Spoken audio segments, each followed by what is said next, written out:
Good morning, students. Today's topic is Debye model of specific heat.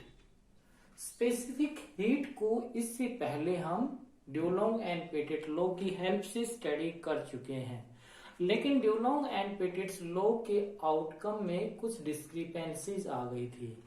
ड्यूलोंग and Petit law के according specific heat of all solid is identical and that does not depend upon the temperature. उस और specific heat की value कितनी निकल के आई थी, 3R निकल के आई थी, वो टेम्परेचर के ऊपर डिपेंड नहीं कर रही थी।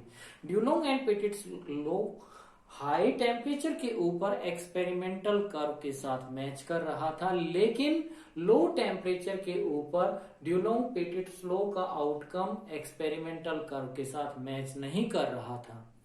तो इसके बाद जब इस डिस्क्रिपेंसी को रिमूव किया गया आइंस्टीन के द्वारा, तो आइंस्टीन के आउटकम में भी कुछ डिस्क्रिपेंसी आ गई। यानी कि आइंस्टीन के आउटकम जो निकल के आए थे, जब आइंस्टीन ने उनको एक्सपेरिमेंटल कर्व के साथ मैच किया, तो आइंस्टीन का फैक्ट भी लो टेम्परेचर के ऊपर एक्सपेरिमेंटल कर्व के साथ मैच नहीं कर पाया था। तो यानी कि आइंस्टीन के आउटकम में भी कुछ डिस्क्रिपेंसीज आ गई थी। इसके बाद जो आइंस्टीन की डिस्क्रिपेंसीज थी उनको रिमूव किया गया 1912 के अंदर पीटर डिबाय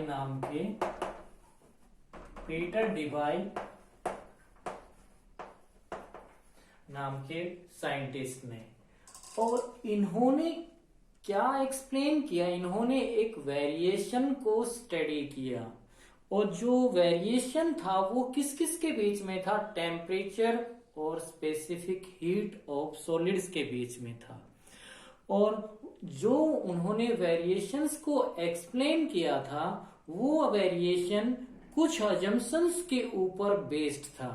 मींस 1912 के अंदर पीटर डिबाय ने वेरिएशन को एक्सप्लेन किया, जो वेरिएशन किसके बीच में था, temperature versus specific heat of solid के बीच में था। और वो वेरिएशन कुछ अजम्पशंस के ऊपर बेस्ड था। तो वो अजम्पशंस क्या बन गई, डिबाय अप्रोक्सीमेशंस बन गई थी। और वो अजम्पशन क्या थी, सबसे पहले हमें उन्हीं को स्टडी करना होगा। इसके बाद हम डिबाय के आउटकम को निकालेंगे और फिर उसको मैचअप करेंगे एक्सपेरिमेंटल कर्व के साथ। तो स्टूडेंट्स, डिबाय ने जो आउटकम निकालने की कोशिश की, उन आउटकम्स में सबसे पहले जो फर्स्ट अजम्पशंस को यूज किया उसके अकॉर्डिंग उन्होंने क्या माना, जो सॉलिड है, हर एक सॉलिड कैसा बिहेव कर रहा है वो आइसोट्रोपिक कॉन्टिन्यूम का बिहेव कर रहा है। यानी कि आइसोट्रोपिक का मीनिंग हम जानते हैं, आइसोट्रोपिक मीन्स आइडेंटिकल वैल्यू। और ये हमारे पास क्या है, कॉन्टिन्यूम। यानी कि आइसोट्रोपिक कॉन्टिन्यूम का मीनिंग क्या हुआ, फिजिकल प्रॉपर्टी क्या होंगी सॉलिड के अंदर, हर जगह पर सेम होंगी, वो क्या नहीं होंगी, चेंज नहीं होंगी। यानी कि physical property are independent to the orientation of the system, ये भी बोल सकते हैं हम। या हम ये समझाएं कि सॉलिड के अंदर कहीं पर भी फिजिकल प्रॉपर्टी चेंज नहीं होंगी, हर जगह पर फिजिकल प्रॉपर्टी एक जैसी होंगी। इसका मतलब ये है। तो उन्होंने फर्स्ट प्रॉपर्टी क्या मान ली, solid behaves like an isotropic continuum. Second जो प्रॉपर्टी उन्होंने मानी, अब इस सॉलिड के अंदर जो एटम्स हैं वो कैसा बिहेव करेंगे, atom in solid behave like as a harmonic oscillator. Harmonic oscillator का मीनिंग आप जानते हैं, हर एटम अपने मेन पोजीशंस के ऊपर ऐसे ऐसे वाइब्रेट करेगा, या ऐसे ऐसे वाइब्रेट करेगा, या ऐसे ऐसे वाइब्रेट करेगा। तो हमारा एटम कैसा बिहेव करेगा, हार्मोनिक ऑसिलेटर की तरह बिहेव करेगा। तो जो सेकंड अजम्पशन मान के वो चले हैं उसके अकॉर्डिंग सॉलिड के अंदर सॉलिड के हर एक atom behave like as a harmonic oscillator. इसके बाद जो ये थर्ड अजम्पशन है, इस थर्ड अजम्पशन के ऊपर आइंस्टीन गलती कर चुके थे, जिसकी वजह से आइंस्टीन की थ्योरी फेल हुई थी। तो हमें इस थर्ड अजम्पशंस को ध्यान से समझना होगा। थर्ड अजम्पशंस के अंदर क्या मान के चले हैं divide, atom in a crystal और solid are behaves like as a coupled oscillator, यानी कि सॉलिड या क्रिस्टल के अंदर जो एटम्स हैं वो क्या है, कपल्ड हैं, आपस में एक दूसरे के साथ वो कपल्ड हैं, यानी कि वो फ्री नहीं है, आजाद नहीं है। आइंस्टीन क्या मान चुके थे, atom in a crystal behaves like as a independent oscillator, यानी कि इंडिपेंडेंट ऑसिलेटर का मतलब वो क्या मान चुके, यानी कि एक ऑसिलेटर की जो फ्रीक्वेंसी है वो दूसरे ऑसिलेटर की फ्रीक्वेंसी को अफेक्ट नहीं करेगी, यानी कि वो क्या नहीं है, कपल्ड नहीं है। तो तभी तो, यानी कि एक दूसरे के साथ बंधे होंगे तो एक एटम की फ्रीक्वेंसी दूसरे एटम की फ्रीक्वेंसी को अफेक्ट करेगी, यानी कि एक ऑसिलेटर की फ्रीक्वेंसी का अफेक्ट दूसरे पे आएगा, दूसरे की फ्रीक्वेंसी का अफेक्ट फर्स्ट पे आएगा। तो आइंस्टीन ये गलती कर चुके थे, जो क्या मान के चल पड़े, क्रिस्टल के अंदर या सॉलिड के अंदर जो एटम्स हैं वो इंडिपेंडेंट ऑसिलेटर हैं, यानी कि वो स्वतंत्र हैं, यानी कि वो किसी के ऊपर डिपेंड नहीं कर रही। अब ये जो मान के चले, ये क्या कहना चाह रहे हैं इसके ऊपर, देखिए मैं आपको ये समझा दूं। जैसे मेरे जो एटम्स हैं क्रिस्टल के अंदर या सॉलिड के अंदर, वो आपस में ऐसे बंधे हुए हैं, एक दूसरे के साथ ऐसे बंधे हुए हैं, किसके साथ, किसी ऐसे स्प्रिंग से बंधे हुए हैं, ऐसे आपस में एक दूसरे के साथ कपल्ड हैं वो, यानी कि they behave like as a coupled oscillator, ऐसे आपस में ये एटम्स बंधे हुए हैं, ऐसे ये एटम ऐसे आपस में कपल्ड हैं। तो इसका मतलब हमारे पास यहाँ पर एक बहुत इंपॉर्टेंट मीनिंग आने वाला है, और जो मीनिंग है उसको अगर हम समझ गए तो हम ये डिवाइन मॉडल को समझ जाएंगे। तो आइंस्टीन यहीं पर गलती कर चुका था, जो ये बाद में आइंस्टीन समझ चुका था कि मैंने यहाँ पर गलती की है, क्योंकि सॉलिड के अंदर हम जानते हैं स्टूडेंट्स, एटम आपस में वेरी क्लोज टुगेदर होते हैं, बहुत नजदीक नजदीक होते हैं, इसकी वजह से एक एटम की फ्रीक्वेंसी का अफेक्ट दूसरे पे आता ही आता है, वो इंडिपेंडेंट नहीं होते, वो क्या होते हैं, कपल्ड होते हैं। इसके बाद आइंस्टीन ने एक और चीज क्या मानी थी, ये जो मैं फोर्थ अजम्पशन है वो क्या, उन्होंने एटम का जो ये वाइब्रेशनल मोशन है, मीन जो एटम वाइब्रेट कर रहा है, वो क्या लेके चले थे, सिंगल एटम का लेके चले थे। लेकिन डिबाय ने कहा था नहीं, मैं यहाँ पर अगर एटम्स क्या है, कपल्ड हैं, तो हमें क्या लेना, वाइब्रेशनल मोशन किसका लेना पड़ेगा, क्रिस्टल एज ए होल का लेना पड़ेगा, यानी कि क्रिस्टल के अंदर जितने भी एटम हैं उन एटम की वाइब्रेशन को हमें एक साथ कंसीडर करना पड़ेगा, rather than the vibrational motion of a single atom. डिबाय model की जो फिफ्थ अजम्पशन है उसकी पहले आप एनिमेटेड वीडियो देखें, फिर आपको थ्योरी की हेल्प से फिफ्थ अजम्पशन इजीली समझ में आ जाएगी। इस वीडियो में वाइब्रेशनल मोड तीनों डायरेक्शन में कैसे बनती हैं ये दिखाया गया है। इसके बाद मैं आपको थ्योरी की हेल्प से समझाऊंगा। According to Debye total number of vibrational mode are limited to 3n, यानी कि तीनों ही डायरेक्शन में n वाइब्रेशनल मोड बनेंगे। चलिए अब इसको हम थ्योरी की हेल्प से समझते हैं। थ्योरी की जो सबसे इम्पोर्टेंट अप्रोक्सीमेशन है वो फिफ्थ अप्रोक्सीमेशन है, और फिफ्थ अप्रोक्सीमेशन को स्टडी करने के लिए हमने इस अप्रोक्सीमेशन में से एक वर्ड को स्टडी किया, जो क्या है, वाइब्रेशनल मोड्स। वाइब्रेशनल मोड्स किसके अंदर बनते हैं स्टूडेंट, एक स्टैंडिंग वेव के अंदर जनरेट करते हैं, यानी कि हमारे सॉलिड के अंदर इलास्टिक वेव्स जनरेट होंगी, यानी स्टैंडिंग वेव्स जनरेट होंगी। और स्टैंडिंग वेव्स कितने टाइप की बन सकती हैं, हॉरिजॉन्टल यानी कि लॉन्गिट्यूडनल और ट्रांसवर्स। लॉन्गिट्यूडनल के अंदर particle to and fro vibrate करते हैं, और ट्रांसवर्स के अंदर अप एंड डाउन वाइब्रेट करते हैं। अगर हमें इस अप्रोक्सीमेशन को समझना है तो सबसे पहले देखिए हमने इसकी थर्ड अप्रोक्सीमेशन की तरफ देखा। और थर्ड अप्रोक्सीमेशन क्या कह रही है, जो ये सॉलिड या क्रिस्टल के एटम हैं वो फ्री नहीं हैं, वो क्या है, एक दूसरे के साथ बंधे हुए हैं यानी कि कपल्ड हैं।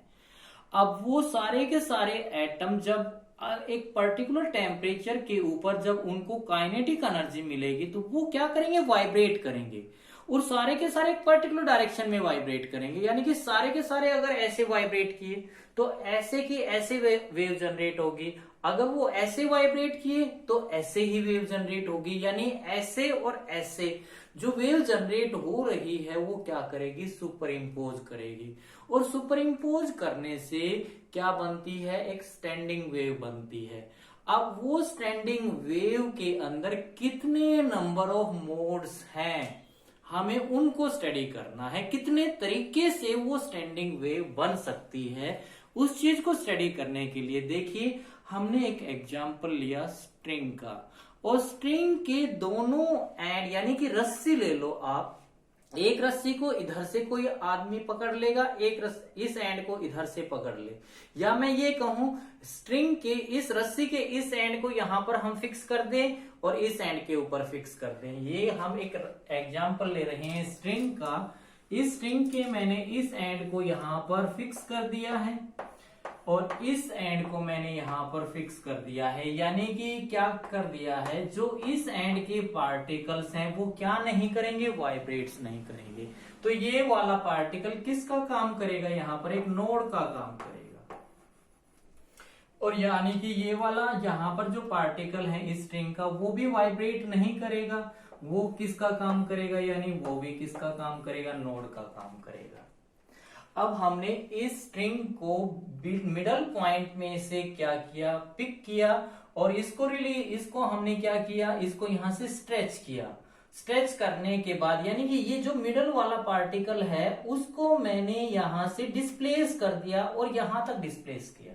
इसके बाद मैंने इस पार्टिकल को यहां से रिलीज कर दिया, तो ये पूरी की पूरी स्ट्रिंग क्या करेगी, वाइब्रेट करेगी। यानी कि मैंने इस पार्टिकल को यहां से मैक्सिमम डिस्प्लेस किया है। बाकी सारे के सारे पार्टिकल क्या इक्वल डिस्प्लेस होंगे, नहीं होंगे, उनका डिस्प्लेसमेंट क्या होगा, कम होगा। यानी कि रिलीज करते ही वो स्ट्रिंग क्या करेगी, ऐसे वाइब्रेट करेगी, नीचे ऐसे वाइब्रेट करेगी, यानी पार्टिकल उसके अप मूव करेंगे, फिर नीचे ऐसे ऐसे वाइब्रेट करेंगे। तो मैंने सबसे पहला तरीका देखा, ऐसा करने से जो इसमें स्टैंडिंग वेव जनरेट हुई है, स्टैंडिंग का मतलब एक खड़ी हुई वेव, रुकी हुई वेव जो आगे नहीं चल रही है, यानी कि उसके अंदर एनर्जी, पार्टिकल की एनर्जी को, पार्टिकल अपनी एनर्जी को ट्रांसफर नहीं कर रहे, यानी एनर्जी का ट्रांसफर नहीं हो रहा है। तो सबसे पहला तरीका हमने क्या देखा, हम ये देख रहे हैं सबसे इजीएस्ट वे क्या है, यानी कि हमारे पास हमने पार्टिकल को यहां तक रिलीज किया ना, यानी यहां से ऐसे ऐसे, ये सबसे इजीएस्ट। इसके बाद पार्टिकल का ये डिस्प्लेसमेंट है, इसके बाद ये है, इसके बाद ये है, यानी कि यहां पर पार्टिकल का मैक्सिमम डिस्प्लेसमेंट है। तो यहां से जब हमने ये स्टडी किया तो ये कुछ इस टाइप की हमारे पास स्टैंडिंग वेव बनी, यानी कि इसमें बीच में कहीं पर भी नोड नहीं है। यहां पर जो नोड्स हैं वो कहां पर हैं, ओनली एंड पॉइंट के ऊपर है। तो ये हमारे पास एक सिंपल क्या बनी है, स्टैंडिंग वेव बनी है। और इस स्टैंडिंग वेव के अब हम क्या देखना चाहते हैं, इसकी क्या फ्रीक्वेंसी होगी, क्या जितने भी स्टैंडिंग वेव्स बनेंगे यानी कि जितने भी वेव्स बनेंगे, तरीके बनेंगे, जितने तरीकों से यहाँ पर वेव बनेंगी, क्या उनकी सबकी फ्रीक्वेंसी सेम होगी या डिफरेंट होगी, क्योंकि आइंस्टाइन तो क्या मान चुके थे, सबकी फ्रीक्वेंसी सेम होगी। यहां पर देखिए, तो अब हम क्या कह रहे हैं, ये जो एक वेव बनी है, इस वेव की तुम फ्रीक्वेंसी जानते हो। फ्रीक्वेंसी क्या होती है, that is equal to, frequency को मैं एफ से डिनोट कर रहा हूं, और फ्रीक्वेंसी क्या होती है यहां पर, frequency that is equal to wavelength means velocity of light. यहां पर वेलोसिटी ऑफ लाइट नहीं लेंगे, किसकी लेंगे, वेलोसिटी ऑफ वेव लेंगे। यहां पर velocity of wave divided by wavelength lambda. अब देखिए यहां पर मैं इस वेलोसिटी की बात करूं, अगर इस स्ट्रिंग का मास पर यूनिट लेंथ सपोज करो, एक यूनिट मास यानी कि एक यूनिट लेंथ में कितना मास है, इसमें m है, और इस टाइम के ऊपर इस स्ट्रिंग के ऊपर कितना टेंशन है, t टेंशन है। तो इस वेव की वेलोसिटी ऑन दैट स्ट्रिंग कितनी आती है हम कैलकुलेट कर चुके हैं, यानी कि ये v कितनी आती है, that is equal to t upon m ये आएगी। तो यहां पर अगर मैं ये पुट कर दूं तो ये क्या बन गई, 1 upon lambda into T upon m, ये बन गई। अब इस लैम्डा की बात करते हैं, लैम्डा क्या चीज है, आपने स्टडी किया होगा, दो नोड्स के बीच का जो डिस्टेंस होता है वो कितना होता है, लैम्डा बाई 2 होता है, यानी कि ये वाला डिस्टेंस दो नोड के बीच का डिस्टेंस वो कितना होता है स्ट्रिंग के केस में, लैम्डा बाई 2। ये हमें याद करना होगा, ये मैं बता चुका हूं स्ट्रिंग के केस में भी। इसका मतलब ये जो लैम्डा बाई 2 है ये एग्जैक्टली किसके बराबर है, ये इस स्ट्रिंग की लेंथ के बराबर है। ये बात याद रखना मैं क्या बोल रहा हूं, दो नोड के बीच का डिस्टेंस कितना होगा, लैम्डा बाई 2 होगा, दो नोड के बीच का डिस्टेंस। तो यहां पर देखिए तो कंडीशन क्या आ गई, ये जो लैम्डा बाई 2 है ये किसके बराबर हो गया, ये लेंथ ऑफ द स्ट्रिंग, अगर l इसकी लेंथ है तो यहां पर लैम्डा की वैल्यू क्या निकल के आ गई, lambda is equal to 2l आ गई। तो यहां से फ्रीक्वेंसी इस केस में जो हमारे पास पहला वे बना है, इस पहले वे को हम क्या कहते हैं, फर्स्ट हार्मोनिक। फर्स्ट हार्मोनिक भी बोल सकते हैं, फंडामेंटल मोड भी बोल सकते हैं। तो यानी कि इसकी फ्रीक्वेंसी कितनी आ गई, that comes out to be, यहां पर ये पुट करें तो 1 upon 2l into under root of t upon m, इसकी फ्रीक्वेंसी ये होगी। ये तो पहला केस है। अगर स्टूडेंट देखिए मैं अब क्या कह रहा हूं, अगर इसका बीच का पार्टिकल भी फिक्स हो गया, यानी कि एक इसके बीच में नोड बनता है, तो यहां पर देखिए इस केस में क्या कह रहा हूं मैं, यहां पर ये स्ट्रिंग है ऐसे, और इसमें ये बीच में क्या बन रहा है, एक तो यहां पर ये नोड है, एक ये नोड है, और बीच में ये भी नोड बन रहा है। तो इसमें ये तो फिक्स कर दिया मैंने स्ट्रिंग का एंड, ये वाला भी एंड फिक्स कर दिया, ये मेरे पास नोड बन गया, ये मेरे पास नोड बन चुका, ये मेरे पास नोड बन चुका, और बीच में इसके अंदर नोड बन रहा है, ये भी नोड बन रहा है। तो इस केस में कैसे स्टैंडिंग वेव जनरेट होगी, इस केस में देखिए ऐसे और ऐसे, यही तो स्टैंडिंग वेव जनरेट होगी, ऐसे जनरेट होगी। और इस केस में सिर्फ डिफरेंस इन दोनों में क्या आएगा, इस वेव की फ्रीक्वेंसी निकालोगे यही आएगी, लेकिन जो ये लैम्डा है इसकी वैल्यू क्या होगी, इस केस में हमने क्या कहा था, दो नोड्स के बीच का डिस्टेंस किसके बराबर होगा, लैम्डा बाई 2। तो यहां पर तो ये दो नोड बन गए, इन दो नोड्स के बीच का डिस्टेंस कितना हो गया, लैम्डा बाई 2। इस नोड से इस नोड के बीच का डिस्टेंस कितना हो गया, लैम्डा बाई 2। तो टोटल कितना लैम्डा, कितना डिस्टेंस हो गया, lambda by 2 plus lambda by 2 lambda, यानी कि यहां पर ये 2 लैम्डा बाई 2 किसके बराबर हो गया, यहां पर ये हो गया लेंथ ऑफ द स्ट्रिंग। और यहां से लैम्डा की वैल्यू कितनी आ गई, अगर ये देखते हैं हम, लैम्डा की वैल्यू यहां से आएगी 2l अपॉन 2, यही तो आएगी 2, इसको इधर लेगा, मैं काट नहीं रहा, यहाँ पे एक आपको चीज समझाना चाहता हूं। तो फ्रीक्वेंसी इस केस में कितनी बन गई, देखिए फ्रीक्वेंसी इस केस में मैं यहां पर लिख रहा हूं, ये दो नोड का केस बना है, तो फ्रीक्वेंसी इस केस में कितनी बनी है, ये सेकंड दो, जहां पर दो मोड बने हैं, दो मोड बने हैं ये, तो कितनी फ्रीक्वेंसी बन गई यहां पर ये लैम्डा की वैल्यू पुट करोगे यहां पर, तो ये 2l तो नीचे आएगा और 2 ऊपर चला जाएगा, 2 upon 2l under root t upon m। ये फ्रीक्वेंसी यार, ये फ्रीक्वेंसी सेम है क्या, देखिए यहां पर इस फ्रीक्वेंसी में यहां पर 1 है, इस फ्रीक्वेंसी में यहां पर 2 है, वन मोड की फ्रीक्वेंसी ये है और टू मोड की फ्रीक्वेंसी ये है। इसका मतलब टू मोड की फ्रीक्वेंसी जो है ना F2, इसका क्या है, डबल है। एक कंडीशन या ये देखी है हमने। इसका मतलब पहला हार्मोनिक्स फंडामेंटल मोड ये बन सकता है, दूसरा ये बनेगा, तरीका ये भी हो सकता है। तीसरा तरीका नंबर ऑफ मोड्स क्या हो सकता है, देखिए अगर इसके बीच में एन मोड, एन की बात बाद में करेंगे, अभी हमने बीच में एक नोड्स बना था, अब मैं कह रहा हूं बीच में दो नोड्स बन गए, एक ये नोड्स बन गया, एक ये नोड्स बन गया। ये नोड स्ट्रिंग का, ये नोड स्ट्रिंग का तो फिक्स है। यहां पे ये इसको समझने के लिए देखें तो इसमें कितने बनेंगे तरीके, एक ऐसे बनेगा, ये बन गए, ये स्टैंडिंग वेव बन गई। लेकिन ओनली डिफरेंस क्या आएगा, यहां पर ये लैम्डा का, दो नोड के बीच का डिस्टेंस लैम्डा बाई टू, यहां पर लैम्डा बाई टू, ये लैम्डा बाई टू, ये कितना हो गया 3 लैम्डा बाई टू, और 3 लैम्डा बाई टू किसके इक्विवेलेंट हो गया, लेंथ ऑफ द स्ट्रिंग। तो लैम्डा की वैल्यू यहां से क्या आ गई 2L/3। तो इस केस में फ्रीक्वेंसी कितनी आ गई, इस केस में फ्रीक्वेंसी हमारे पास आ गई F3 is equal to, only difference क्या आएगा ये बता रहा हूं मैं, यहाँ पे 3 ऊपर चला गया, 3 ऊपर चला जाएगा, और नीचे कितना आ गया 2L √T/m, ये आ जाएगा। यही तो आता चलेगा हमारे पास। देखिए अब अगर आप डिफरेंस को समझना चाह रहे हैं तो यहां पर अगर मैं n मोड्स बन रहे हैं, n मोड ऑफ वाइब्रेशंस बन रहे हैं, तो देखिए यहां पर पहली में, फर्स्ट में 1, सेकंड में 2, थर्ड में 3, अप टू ऐसे चलते जाएंगे हमारे पास कितने F2। यहां पर देखिए ये मेरे पास 1 बना, इस केस में जब क्या थे नोड्स 2 थे, इस केस में नोड्स 3 बन गए थे, एंड अगले में कितने लिए हमने नोड्स 4 लिए, लेकिन ये मोड ऑफ वाइब्रेशंस कितनी बनी है 3, 2 में 1, 3 में 2, 4 में 3, and so on so forth बनते चलेंगे।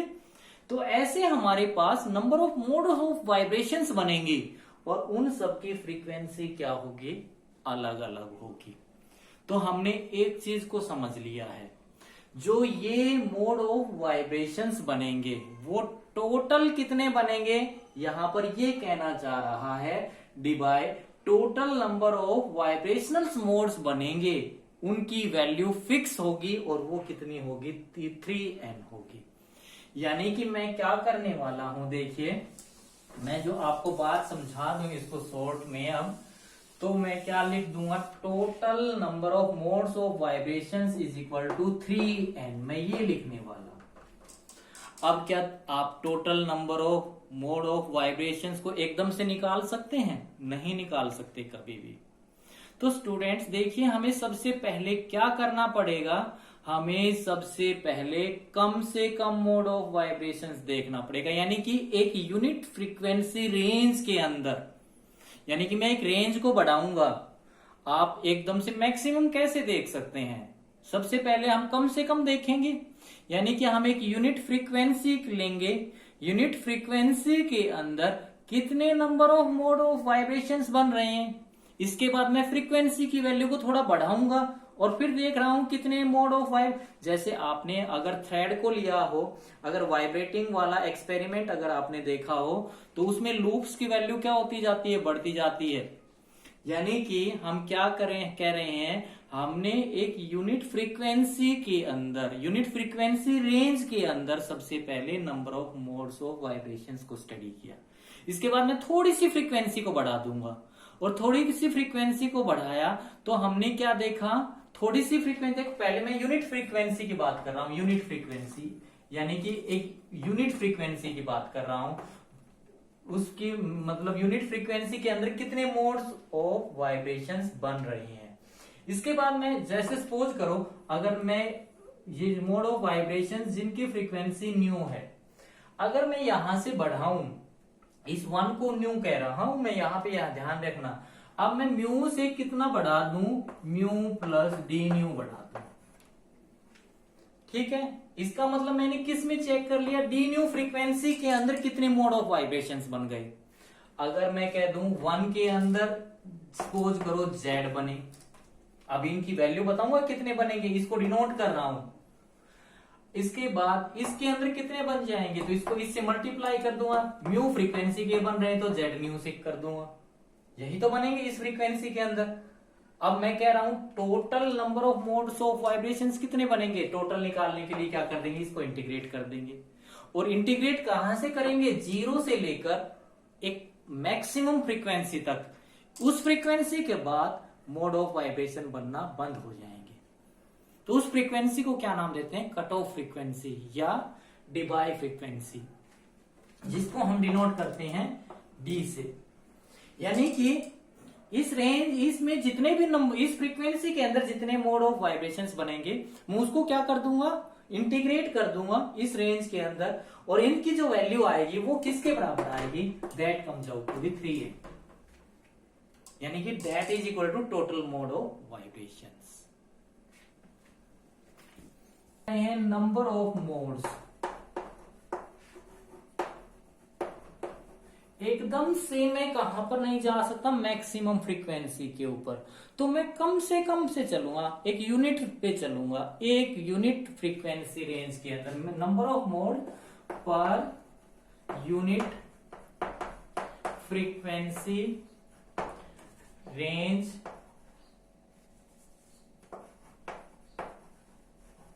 ऑफ फ्रीक्वेंसी, जिसकी फ्रीक्वेंसी क्या है, म्यू है। ठीक है, ये मान के चले हैं हम, कितने हैं यहां पर, इनकी वैल्यू में Z मान के चला हूं, ये Z है, ये कोई नंबर है, अभी इसकी वैल्यू कैलकुलेट करूंगा। यानी कि हमारे पास मोड्स, इधर मोड और इनकी वैल्यू इधर। अब थोड़ी सी रेंज बढ़ाऊंगा, ये म्यू से एक यूनिट फ्रीक्वेंसी रेंज में, एक यूनिट की बात कर रहा हूं, एक यूनिट की। अब नंबर ऑफ मोड्स, अब पर यूनिट की बजाय मैं क्या कर दूंगा, number of modes in D new frequency range के अंदर, डी न्यू फ्रीक्वेंसी रेंज के अंदर ऑफ फ्रीक्वेंसी। यानी कि ये मैंने क्या कर दिया है, कितनी, इसको मैं क्या लिख सकता हूं, म्यू से लेकर mu two mu plus D nu, ये लिख सकता हूं। यानी इस सिर्फ डी न्यू फ्रीक्वेंसी रेंज के अंदर कितने हो जाएंगे, अगर यूनिट के अंदर इतने हैं तो इसके अंदर कितने हो जाएंगे, इसको किससे मल्टीप्लाई कर दूंगा, डी न्यू से कर दूंगा, यही तो हो जाएगा Z न्यू, और ये हो जाएगा। ठीक है, अब इसकी वैल्यू कितनी होगी हमें ये कैलकुलेट करना है। और स्टूडेंट इसकी वैल्यू को मैं कैलकुलेट कर चुका हूं ब्लैक बॉडी रेडिएशन कर्व के अंदर। वहां पर देखिए हमने ये नंबर ऑफ मोड्स को ही सारे अल्टरनेट्स लेकर कैलकुलेट किए थे। तो चलिए अब मैं इन अप्रोक्सीमेशंस को यहां से हटा देता हूं, और ऊपर अब हम क्या करेंगे, इन नंबर ऑफ मोड्स की वैल्यू को कैलकुलेट करेंगे। देखिए अगर मैं किसकी बात कर रहा हूं, सॉलिड के अंदर जो हमारे पास स्टैंडिंग वेव बनेगी उनको मैं क्या कह रहा हूं, इलास्टिक वेव। यानी कि जो मैंने सॉलिड्स के अंदर अपनी अप्रोक्सीमेशंस के अकॉर्डिंग क्या कह रहा हूं, जो ये एटम्स हैं वो कैसे हैं, कपल्ड हैं, तो इनके अंदर क्या बनेंगे, मोड्स बनेंगे, क्या बनेंगे, स्टैंडिंग वेव बनेंगे, और वो स्टैंडिंग वेव कैसे हैं, इलास्टिक वेव हैं। और कितनी टाइप की बन रही हैं, 2 टाइप की बन रही हैं, एक तो लॉन्गिट्यूडनल बन रही हैं, दूसरी ट्रांसवर्स वेव बन रही हैं। लॉन्गिट्यूडनल के अंदर क्या होगा, पार्टिकल वाइब्रेट करेगा ऐसे along the direction of the propagation of the wave, मतलब ऐसे ऐसे प्रोपोगेट करेगा, ऐसे ऐसे। ट्रांसवर्स वेव के अंदर क्या होगा, पार्टिकल कैसे वाइब्रेट करेगा, अगर सपोज करो वेव ऐसे एक्स एक्सिस के ऊपर जा रही है तो पार्टिकल कैसे वाइब्रेट कर रहा है, एक ये तो वाई में और ये जेड में, वाई और जेड में perpendicular to the direction of the propagation of the wave. इसका मतलब ट्रांसवर्स के अंदर कितने मोड्स हैं, 2 मोड्स हैं। लॉन्गिट्यूडनल के अंदर कितना मोड है, सिर्फ एक मोड है। इसका मतलब हमारे पास क्या लिखना पड़े, number of modes in the frequency range new से डी न्यू के अंदर, किस केस के अंदर, लॉन्गिट्यूडनल वेव के अंदर, तो उनकी वैल्यू कितनी आएगी, यानी कि number of modes in case of A longitudinal wave, जिसकी लॉन्गिट्यूडनल वेव की वेलोसिटी दोनों की बराबर तो नहीं होगी, डिफरेंट होगी। इसकी वेलोसिटी कितनी मान के चल रहे हैं हम, वी एल मान के चल रहे हैं, और इसकी वेलोसिटी कितनी मान के चल रहे हैं, वी टी मान के चल रहे हैं। इसका मतलब जो लॉन्गिट्यूडनल के अंदर नंबर ऑफ मोड्स बनेंगे उनका ट्रांसवर्स के केस में इसका कितना टाइम होगा, 2 टाइम होगा। यानी कि एक मोड ये है, एक मोड ये है, इसमें 2 मोड ऑफ वाइब्रेशंस हैं, इसके अंदर एक मोड ऑफ वाइब्रेशंस है parallel to the direction of the propagation. अगर यहां पर देखिए एक्स में वेव प्रोपगेट कर रही है तो पार्टिकल वाई और जेड में प्रोपगेट करता है, इलेक्ट्रोमैग्नेटिक वेव को अगर आपने स्टडी किया है तो इसका मतलब तो हमारे पास क्या बन गए, ये जो नंबर ऑफ मोड्स की वैल्यू आएगी इस फ्रीक्वेंसी रेंज के अंदर, इसकी वैल्यू कितनी बनेगी, वो वैल्यू बनेगी, देखिए जेड न्यू डी न्यू की वैल्यू जो बनेगी वो हमारे पास बनने वाली है, मैं इसको कैलकुलेट कर चुका हूं और ये ब्लैक बॉडी रेडिएशंस के केस में कैलकुलेट कर चुका हूं, 4 पाई वी, और यहां पर जो आएगा देखिए 1/v t। यहां पर अगर वेलोसिटी ट्रांसवर्स के केस में है तो t we T cube plus 1/v l cube into mu square D mu. इस फ्रीक्वेंसी रेंज के अंदर ये हमने एक रेंज के अंदर इतने बनेंगे नंबर ऑफ मोड्स, और टोटल निकालना है तो मैं इसको क्या कर दूंगा, इंटीग्रेट कर दूंगा किस रेंज के अंदर, 0 से लेकर मैक्सिमम फ्रीक्वेंसी म्यू डी तक। ठीक है, इसको भी इंटीग्रेट कर दूंगा 0 से लेकर म्यू डी तक, और हमारी जो अप्रोक्सीमेशन है वो क्या कहती है, total number of mode of vibrations are fixed and that is equal to 3n। ये मान के चले हैं, इसका मतलब ये जो मोड ऑफ वाइब्रेशंस है वो किसके बराबर है, 3n के बराबर। ये हमें पूरा आर्टिकल ड्राइव करना पड़ेगा यहाँ पर स्टूडेंट्स, मैं यहाँ पर ड्राइव नहीं करना चाहता, लेकिन मैंने इसको ड्राइव कर रखा है किस केस के अंदर, ब्लैक बॉडी रेडिएशंस के अंदर, और एक फेज स्पेस का कंसेप्ट आता है। अगर आपको, मैंने फर्मी-डिराक स्टैटिस्टिक के अंदर भी इसको कैलकुलेट कर रखा है, यानी कि कंप्लीट वॉल्यूम को हमने एक सिंगल एलिमेंट्री सेल्स की वॉल्यूम से डिवाइड किया था, और वहां पर नंबर ऑफ एलिमेंट्री सेल्स की वैल्यू निकाली थी यानी मोमेंटम रेंज P से लेकर P प्लस DP रेंज के अंदर, और वो सेम वैल्यू निकल के आएगी। तो यहां पर ये क्या है, number of modes in the frequency range 0 to maximum, total integrate कर दिया। तो अब यहां पर हम डिवाई फ्रीक्वेंसी भी निकाल सकते हैं, डिवाई फ्रीक्वेंसी को निकाल लेंगे यहां पर। तो जब डिवाई फ्रीक्वेंसी को निकालेंगे तो इसको हम क्या कर देंगे, यहां से इसकी वैल्यू इसके बराबर, इसकी वैल्यू इसके बराबर, यानी कि मैं इसको भी यहां से हटा दूंगा, इसको रख लूंगा। तो यहां से देखिए ये मेरे पास इंटीग्रेशन है, तो इसकी वैल्यू, ये तो कांस्टेंट है बाहर निकल के, अगर 4 पाई वी, वी क्या चीज है, वॉल्यूम ऑफ द सॉलिड है, और ये मेरे पास कांस्टेंट है 2 अपॉन ये वेलोसिटी ट्रांसवर्स की, प्लस ये 2 इसलिए आया है, मैं बार बार बोल रहा हूं, किसकी वजह से, सिर्फ अप एंड डाउन वाइब्रेशंस की वजह से। इसका इंटीग्रेशन करेंगे तो ये क्या है, ये तो कांस्टेंट बाहर निकल के आ गया, म्यू स्क्वायर डी न्यू का म्यू क्यूब, और यहां पर म्यू क्यूब अपॉन 3, और इसकी लिमिट कितनी हो जाएंगी, 0 से म्यू डी, और ये किसके बराबर हो गया, 3n के बराबर हो गया। तो यहां से ये देखिए, अब हम क्या कर देंगे, यहां से इस चीज को स्टडी कर लेंगे। तो यहां से क्या बन गया, 4 pi we 2 upon V T का क्यूब प्लस 1/v l का क्यूब यहां से 1/3 को हम यहां पर ले लेते हैं और यहां पर ये क्या होगा, लिमिट पुट करेंगे तो VD का क्यूब और इज इक्वल टू 3n। एक स्टूडेंट में यहां से इस पूरे फैक्टर की वैल्यू निकाल लूं, यानी कि इस पूरे कांस्टेंट की 4 पाई, यहां पर लिख देता हूं मैं 4 पाई v इंटू 2/VT का क्यूब प्लस VL का क्यूब इक्वल टू कितना होगा, ये देखिए, that comes out to be यहां से हमारे पास ये आ जाएगा।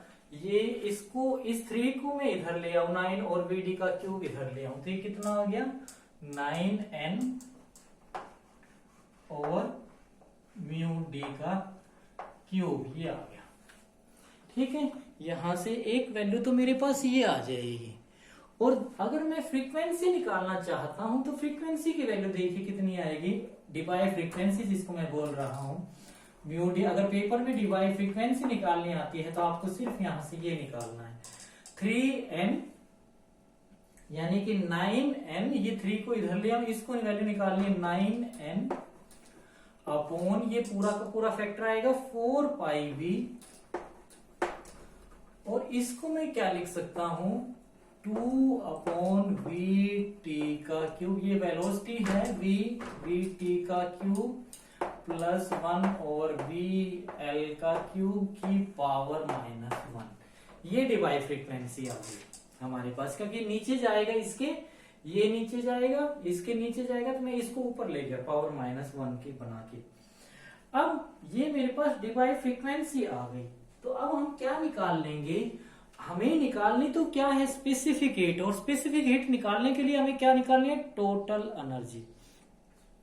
तो अब हम क्या मान के चलें, हम ये सारा कुछ डिवाई कौन सी थ्योरी को मान के चल रहा है, प्लैंक हाइपोथेसिस को मान के चल रहा है। मैंने बोला था ना, हमने ब्लैक बॉडी रेडिएशन जो कि प्लैंक हाइपोथेसिस के ऊपर बेस्ड थी, वहां पर ये वैल्यू कैलकुलेट की थी। तो प्लैंक हाइपोथेसिस के अकॉर्डिंग एवरेज एनर्जी है वो किसकी, average energy of each harmonic oscillators की कितनी थी, उसको हमने निकाला। Average energy of an oscillator at a particular temperature के ऊपर जो निकल के आई थी प्लैंक्स हाइपोथेसिस में, वो कितनी निकल के आई थी h nu e raise to power h nu upon kT -1। ये मेरे पास एवरेज एनर्जी निकल के आई थी। तो एवरेज एनर्जी E जो है, इसको मैं क्या लिख सकता हूं, average energy that is equal to E total energy divided by the total number, और ये total number of modes of vibration कितने हैं 3n। तो ये टोटल एनर्जी को निकालने के लिए मैं क्या करूंगा, इसको इधर ले आऊंगा 3n इंटू E बार। अब 3n की वैल्यू मैं क्या पुट कर सकता हूं, ये पुट कर सकता हूं यहां पर, तो E की वैल्यू निकल आएगी, यानी कि मैं यहां पर इस 3n की वैल्यू ये पुट कर सकता हूं। देखिए ये है, तो ये वैल्यू मैं पुट करूंगा तो क्या बन गया E बार, यहां से integrate 0 to VD mu d और 4 pi V into T2 upon VT का क्यूब प्लस 1 ओवर VL का क्यूब, यहां से E बार और ये क्या है म्यू स्क्वायर, और ये तो मैंने 3n की वैल्यू पुट कर रहा हूं dn, और ये EH, ये 3n की वैल्यू तो पुट कर रहा हूं ये, तो यहां से E बार और d न्यू ये वाला ये आ गया। अब E बार की वैल्यू यहां से ये उठाऊंगा, ये पुट कर दूंगा यहां पर, तो हमारे पास टोटल एनर्जी आ जाएगी, किसकी आ जाएगी, टोटल एनर्जी ऑफ क्रिस्टल कितनी आ जाएगी, उसको हम कैलकुलेट कर लेंगे, कितनी बनेगी, that is equal to total energy, यहां पर E बार की वैल्यू, ये वाली E बार की वैल्यू थी प्लैंक्स हाइपोथेसिस के अकॉर्डिंग, यानी कि कितनी थी यहां पर h nu h nu upon e raise to power h nu upon के टी, ये वैल्यू उठाकर मैं यहाँ पर पुट कर दूंगा।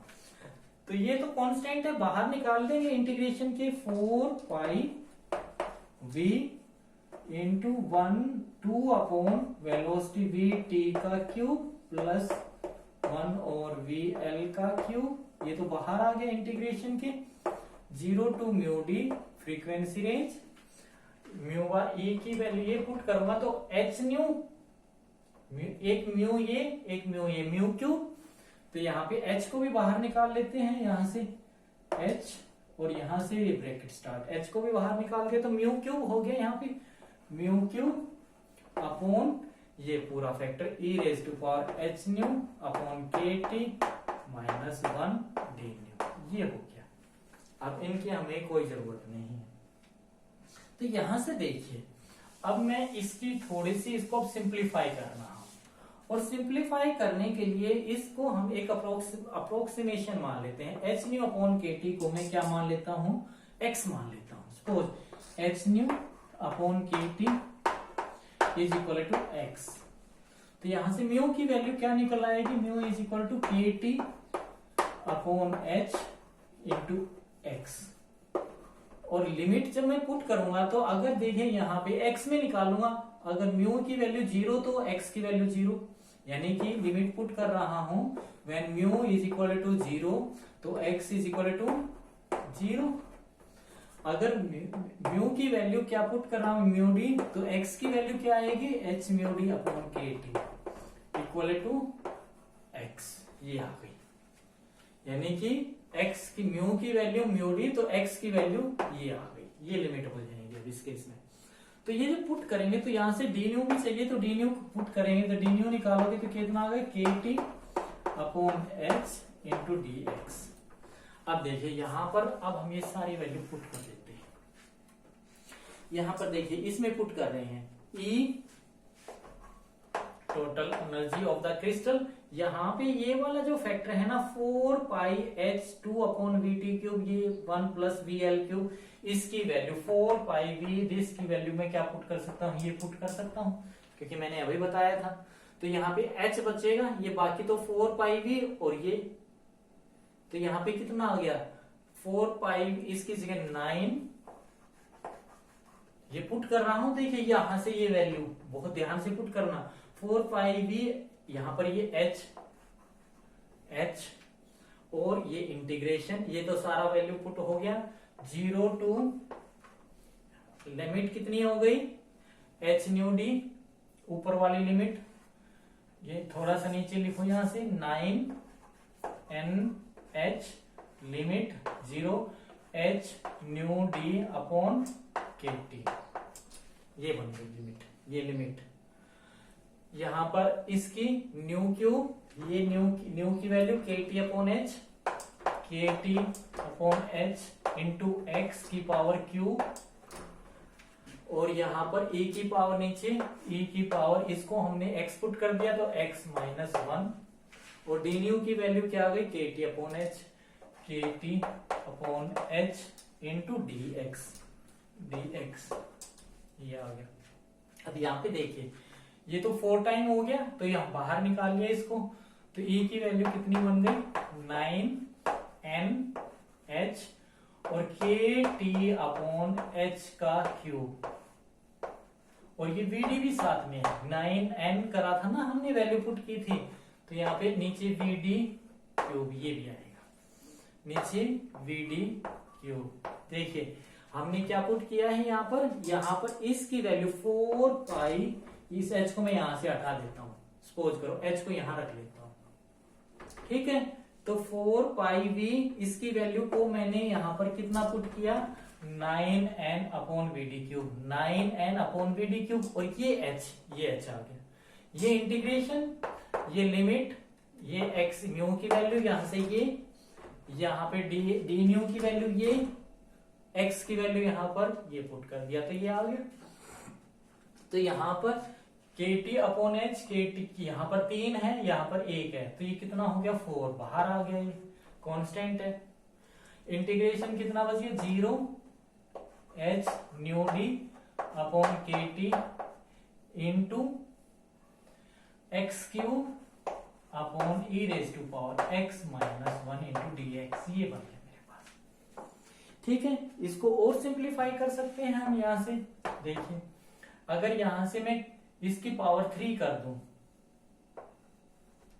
तो यहां पे एक के टी अपॉन एच, देखिए क्योंकि के टी अपॉन एच तभी तो पावर 4 बनेगी, और एक एच से एक एच कैंसिल हो गया, और इस म्यू डी को अंदर ले सकता हूं अब। तो यहां पे ये क्या बन गया, 9n के टी, और ये क्या बन गया अंदर, K T upon H nu D का cube, integration 0 H nu D upon के T limit X cube E raise to power x minus 1 into D x, ये इंटीग्रेशन बन गया। अब हम इस चीज को सिंप्लीफाई कर देंगे। देखिए, अब यहां से हमें दो कंडीशंस लेनी पड़ेगी। अब पहली कंडीशंस मैं ले रहा हूं एट वेरी हाई टेम्परेचर, और इसको भी सिंप्लीफाई करने के लिए मैं एक लिमिट और पुट कर लेता हूं। और इसको सिंप्लीफाई करने के लिए देखिए, मैंने x को क्या पुट किया है, एच न्यू अपॉन के टी, ये पुट किया है, इसको मैं यहां लिख लेता हूं। और जब हमने किसकी डायमेंशंस को कैलकुलेट किया, यहां पर एच न्यू डी अपॉन के, इसकी डायमेंशंस को कैलकुलेट किया तो ये डायमेंशन टेम्परेचर की निकल के आई। तो हमने इसको पुट कर दिया थीटा ई के नाम से, यानी कि थीटा ई के नाम से पुट कर दिया। तो ये हमारे पास क्या बन गया, यानी कि थीटा डी डिबाई है, तो इसको थीटा डी के नाम से पुट कर देंगे। ये डिबाई टेम्परेचर कहा इसको हमने, यानी कि जब इसकी वैल्यू कैलकुलेट की तो ये क्या वैल्यू बन के आई हमारे पास, टेम्परेचर की इसकी डायमेंशंस बन के आई। तो हमने इसको क्या बोल दिया, that is called the Debye temperature. तो यहां से अब ये देखिए, यहां से मैं अब क्या सिंप्लीफाई कर सकता हूं, तो ये एच न्यू डी अपॉन के क्या चीज बन गया, यहां से इसी में लिख लो। देखो के ऊपर है ना, के ऊपर है यहां पर, तो इसको रेसिप्रोकल ये बन जाएगा। तो यहां से इसका रेसिप्रोकल क्या बन गया, ये theta D by temperature, theta D लिख सकता हूं यहां पर। और यहां पर ये देखिए, ये क्या बन गया, टी नीचे, तो ये एच न्यू डी अपॉन के टी, के ये ऊपर क्या बन गया, थीटा डी। तो यानी इसको क्या लिख सकता हूं, थीटा डी अपॉन टी, ये लिख सकता हूं। ठीक है, अब पहला केस ले रहा हूं, at a very large temperature, at t much greater than theta d. अगर ये टी की वैल्यू बहुत ज्यादा है, लार्ज है, तो इस कंडीशंस के ऊपर देखिए, यहां पर ये टी अगर ज्यादा है तो x की वैल्यू क्या आएगी, बहुत कम आएगी, means x tend to very small. अगर x अब स्मॉल है तो यहां पर e की x की हम क्या लगा देंगे, एक्सटेंशन लगा देंगे। तो इसकी वैल्यू क्या बन जाएगी, 1 plus x square by 2 and so on so fourth. और स्मॉल x अगर स्मॉल है तो स्मॉल क्वांटिटी का अगर स्क्वायर करेंगे तो और भी छोटा आएगा, तो -1। ये 1 से 1 कैंसिल हो गया, और हायर पावर को नेग्लेक्ट कर देंगे इस केस में, क्योंकि x स्मॉल है, स्क्वायर करेंगे तो और भी छोटा आएगा। तो हमने यहां पर इस फैक्टर की वैल्यू क्या निकल के आ गई, x निकल के आ गई। तो ये क्या बन गया इस केस में, e की वैल्यू क्या बन गई, देखें 9n के टी, और क्या बन गया, t अपॉन थीटा डी की पावर 3, और यहां से 0 थीटा डी अपॉन टी, इसकी वैल्यू क्या बन चुकी है, x। तो यहां पे x square x cube upon x dx, और ये 1 से कट जाएगा तो एक्स स्क्वायर बच गया। इसका इंटीग्रेशन करोगे तो कितना आ गया, एक्स क्यूब बाई 3, और उसकी लिमिट पुट करोगे तो ये क्या बन गया, e is equal to 9n के टी अपॉन थीटा डी का क्यूब। और जब इसका 1/3 इसका इंटीग्रेशन करोगे तो एक्स क्यूब बाई 3 1/3, और x इसकी लिमिट पुट करोगे तो थीटा डी अपॉन टी का क्यूब, ये आ जाएगा। तो ये 3 से तो ये 3 कैंसिल हो गया, 3n के आ गया, और यहां से ये रेसिप्रोकल है, ये t बाई थीटा है, ये थीटा d बाई टी है, तो ये कट गया, दोनों की पावर क्यूब थी, तो यहां से इक्वलिटी कितना बच गया, 3n k इंटू टी, ये आ गया। और मैं एट ए हाई टेम्परेचर के ऊपर, ये पहले तो 3 कंडीशन ले रहा हूं, at a very high temperature, तो यहां पर अगर स्पेसिफिक हीट निकालूं, स्पेसिफिक हीट, तो वो क्या होती है, partial derivative of total energy divided by t at a constant volume, यही तो होती है। और इसका डिफरेंशिएशन करूंगा विद रिस्पेक्ट टू टी, तो ये कितना आ गया, 3nk, और यही तो आई थी एट ए हाई टेम्परेचर के ऊपर specific heat, that comes out to be nk की वैल्यू क्या हो जाती है, n यहाँ पर क्या है, एवोगैड्रो नंबर। तो हमारे पास कितनी वैल्यू निकल के आई है, 3R एट ए हाई टेम्परेचर के ऊपर। अब हम स्टडी करते हैं एट ए लो टेम्परेचर के ऊपर स्पेसिफिक हीट को। इसको यहां से मैं मिटा देता हूं। If t is very small, अगर t स्मॉल है, t is very small, t tend to be small quantity, तो यहां पर देखिए जो t अगर स्मॉल है, अगर t स्मॉल है, तो यहां पर ये x की वैल्यू क्या होगी, वेरी लार्ज होगी, e की पावर x की वैल्यू लार्ज होगी, यानी कि थीटा d अपॉन टी, अगर ये छोटा है t, तो थीटा d अपॉन टी क्या बनेगा, वेरी लार्ज, लार्ज। और मैं ये कह रहा हूं that tend to infinity, large का मतलब इंफिनिटी को टेंड कर गया। तो इस केस में यानी कि t स्मॉल तो theta d by T, t से यहां से डिवाइड करोगे t को, तो ये कितना हो गया, लार्ज हो गया। यहाँ पर तो ये स्मॉल होगा, तो इसको हम लार्ज इंफिनिटी नहीं कर सकते, तो ये e की वैल्यू कितनी आ गई, देखिए e comes out to be 9nkt, और यहां पर क्या है, ये t अपॉन थीटा d का क्यूब, और यहां पर अब ये लिमिट क्या हो जाएगी, 0 से ये कितना हो गया, इंफिनिटी, और ये कितना हो गया, x cube E raise to power x minus 1 into D x. अब ये कंटूर इंटीग्रेशन की हेल्प से हमने इसका स्टैंडर्ड इंटीग्रेशन लिख दिया। इसकी वैल्यू कितनी होती है, that comes out to be student pi की पावर 4 अपॉन 15। इसकी वैल्यू, इस इंटीग्रेशन की वैल्यू बनती है पाई की पावर 4 अपॉन 15। ये कंटूर इंटीग्रेशन होता है। तो यहां से जब इसकी वैल्यू पुट करेंगे तो हमारे पास कितनी निकल के आएगी, देखिए ये अब मैं इसको मिटा देता हूं, इसकी हमें अब कोई जरूरत नहीं है। तो यहां पर स्पेसिफिक हीट कितनी निकल के आई, that comes out to be 9nkt, और यहां से इस t को भी हटा देता हूं मैं, सपोज करो ये t की पावर 4 अलग अलग कर दिया, t की पावर 4 और ये थीटा d की पावर क्यूब, और यहां से कितना आ गया, पाई की पावर 4, इसकी वैल्यू पाई की पावर 4 अपॉन 15। अब यहां से इसको मैं 3 3 जा 9 और 3 5 जा 15, तो ये 3/5 को मैंने यहां लिख दिया। तो मेरे पास स्पेसिफिक हीट ये बन गई। इस पाई 4 की पावर 4 को भी E की वैल्यू कितनी बन गई, यहां पर देखिए 3nk इंटू पाई की पावर 4 अपॉन 5 थीटा डी की पावर 3। अब ये तो मेरे पास कांस्टेंट टर्म है, और t की पावर 4। अब मैंने यहां से स्पेसिफिक हीट की वैल्यू कैलकुलेट की अगेन, जो यहां निकाली थी, that comes out to be partial derivative with respect to temperature at a constant volume. और ये कितने निकल के आए, जब इसको करोगे तो ये 4 आगे आ जाएगा, और t की पावर 3, तो 4 आगे आ गया, तो 12/5 nk पाई की पावर 4 और थीटा डिवाइड टेम्परेचर है ये की पावर 3 इंटू टी क्यूब, और ये सारा का सारा कांस्टेंट है। इसको हमने क्या डाल दिया, प्रोपोर्शनलिटी कांस्टेंट। तो स्पेसिफिक हीट जो हमारे पास निकल के आई CV, specific heat directly proportional to यहां पर क्या बनी, एक प्रोपोर्शनलिटी कांस्टेंट है, तो स्पेसिफिक हीट क्या बन गई, directly proportional to t cube बना।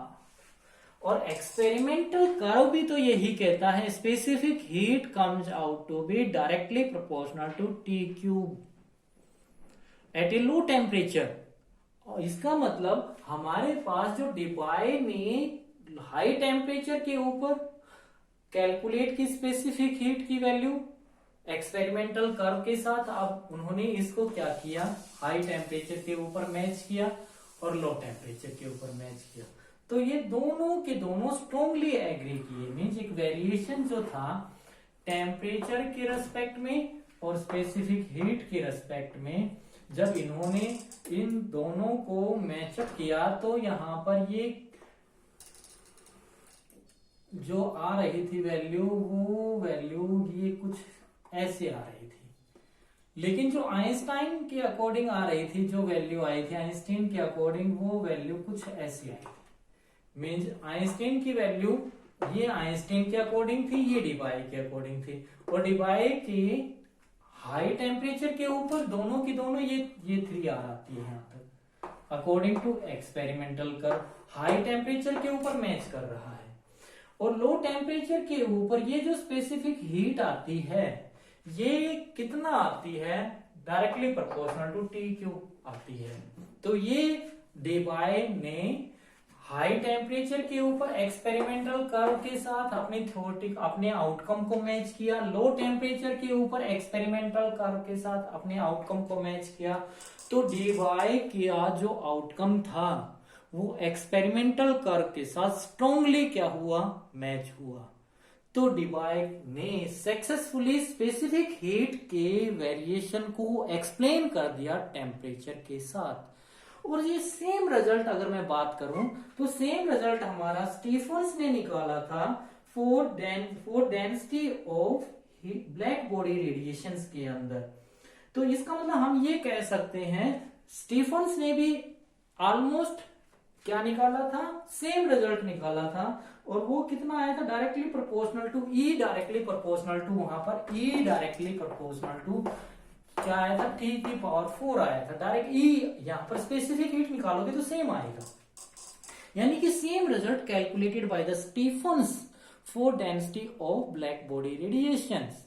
यानी कि हम ये कह सकते हैं यहां पर फोनोन के केस में और फोटोन के केस में, ब्लैक बॉडी रेडिएशन कर्व के अंदर क्या है, ब्लैक बॉडी रेडिएशन में फोटोन है और यहां पर क्या है, फोनोन है। क्योंकि जब ये देखिए जब कोई चीज स्प्रिंग ऐसे ऐसे वाइब्रेट करती है ना, तो वो क्या करती है, फोनोन रिलीज करती है। यानी कि फोनोन और फोटोन के ऊपर सेम स्टैटिस्टिक क्या हो रही है, अप्लाई हो रही है। तो डेबाय ने स्पेसिफिक हीट का टेम्परेचर के साथ वेरिएशन को सक्सेसफुली एक्सप्लेन कर दिया और इस लॉ को मान लिया गया। हाँ, और इस लॉ को एक और नाम दिया गया, that is called the Debye T cube law. ये एक पेपर के पॉइंट ऑफ व्यू से बहुत इंपॉर्टेंट है। Thank you.